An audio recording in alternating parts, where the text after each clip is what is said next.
नमस्कार, जय जगन्नाथ, सुप्रभात। दर्शक बंधु, आज आपण मानकु नै आसीछि आजिर नुआ एक प्रसंग। Health and education Odia channel तरफरु समस्तंकु सुस्वागतम। स्वास्थ्य और सचेतनता जनित एही चैनल आज आपण मानकु भेटी देव भिन्न एक स्वास्थ्य समस्या। दर्शक बंधु, आपण माने छोट पिलाठू आरंभ करी वयस्कक क्षेत्र रे प्राय समस्तक क्षेत्र रे मसल स्क्रैम्पिंग हेबार निश्चित रे देखिथिबे किंबा सुनिथिबे। एहाकू ओडिया रे मांसपेशी कुंचन हेबा बा इंग्राजी रे मस्कुलर स्पाजम किंबा मसल स्क्रैम्पिंग बोली कहंती। आसंतु आज आमे जानि नेबा एही प्रसंग बा एही मांसपेशी कुंचन हेबा प्रसंग विषय रे। आजिर प्रसंग हेउछि मांसपेशीर आकुंचन बा मसल स्क्रैम्पिंग बा मांसपेशी हठात टाण होई जिबा।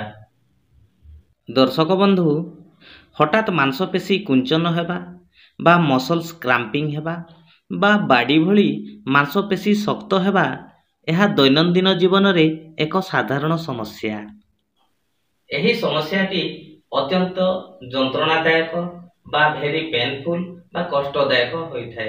एही समस्याटी प्रायतः किछि सेकेंड रु किछि मिनिट पई प्रबल रु अति प्रबल जंत्रणा देइथाय, किंतु सेही मांसपेशी को रिस्ट्रक्चर रे पुनः मालिश कले ताहा पुनर्बार नॉर्मल बा स्वाभाविक होइथाय। साधारणतः शरीर रे जलीय अंशर अभाव बा पेशी रे रक्त संचालन रे बाधा प्राप्त हेले एही समस्या होइथाय बोली मध्य कहा जाय एवं ताहा एतिकी नुहे। एतद व्यतीत वास्तव रे एही समस्या पे विभिन्न कारण गुड़िक मध्य दायी रहिथाय, जेमिति कि विटामिन डेफिशिएंसी बा vitamin B, vitamin C, vitamin D रो अभाव हेले मध्य एही समस्या देखिबाको मिलिथाय। नेक्स्ट होची मिनरल बा इलेक्ट्रोलाइट रो इम्बैलेंस, जेमिति कि मैग्नीशियम, पोटासियम, सोडियम रो परिमाण जदि हम शरीर रे कमी जाए बा इम्बैलेंस होई थाए सेते बेले मध्य एही मसल स्क्रैम्पिंग समस्या देखा देई थाए। परवर्ती होची किछि रोग जोगु मध्य एही सिम्पटोमेटिक मसल स्क्रैम्पिंग समस्या देखा देई थाए, जेमिति कि हाइपोथायरॉइडिज्म बा थायराइड समस्या, न्यूरोलॉजिकली एमएनडी रोग बा मोटर न्यूरॉन डिजीज बोली कहा जाय।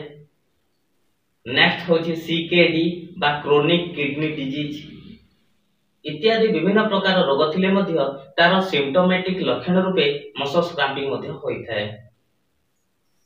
परवर्ती होची एक्सरसाइज इंड्यूस क्रैम्प बा दीर्घ समय धरी हार्ड एक्सरसाइज जदि कले मध्य मसल स्क्रैम्पिंग होई थाए, जहा कि हार्ड एक्सरसाइज करिबा द्वारा मांसपेशी रे आकुंचन सृष्टि होई थाए एवं मसल स्क्रैम्पिंग होई थाए। दर्शक बंधु, आसंतु जानि नेबा एही समस्या पे किछि चिकित्सा कोन। आज जानि नेबा एही समस्या रो दि प्रकार चिकित्सा, गोटी होची फार्माकोलॉजिकली एवं अन्यटी होची नॉन फार्माकोलॉजिकली।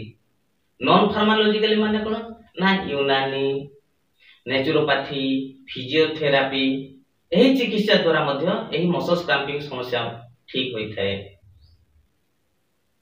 एवं फार्माकोलॉजिकली होची ना जेउ रोग पई एही समस्या सृष्टि होई थाए सही रोगर औषध देवा बा थायराइड समस्या पई थायराइड औषध देवा, सीकेडी पई क्रोनिक किडनी डिजीज औषध देवा बा विटामिन मिनरल बा इलेक्ट्रोलाइट रो डेफिशिएंसी थिले ताहार सप्लीमेंट हमें सेवन करिबा को पड़िबो, जहा द्वारा एही मसल स्क्रैम्पिंग समस्या रो हमें मुक्ति पाई परिबा। किंतु साधारण मसल स्क्रैम्पिंग रो समस्या रो समाधान पई बा तुरंत दर्द रो उपशम पई विशिष्ट चिकित्सक माने किछि औषध परामर्श देखांती। किछि एनसेड बा एनएसएडी, मसल्स रिलैक्सन एवं किछि पीपीआई बा proton pump inhibitor. Muscles relaxants मध्यरु tizanidine, cyclobenzaprine, chlorzoxazone, thiocolchicoside, baclofen एमिति विभिन्न प्रकार औषध विशिष्ट चिकित्सक माने परामर्श देखांती। दर्शक बंधु आपण मन इच्छा कौन औषध सेवन करंतु नहीं। केवल डाक्तर परामर्श रे उचित परिमाण रे औषध सेवन करंतु एवं तुरंत शीघ्र आरोग्य लाभ करंतु। दर्शक बंधु आज भिडियोटी आपण मानक केमिति लागिला निश्चित मतामत देवे, सांग साथी गण शेयर करिवे, लाइक करिवा एवं सब्सक्राइब करिवाटा जमार भूलिबे नहीं। धन्यवाद, थैंक यू।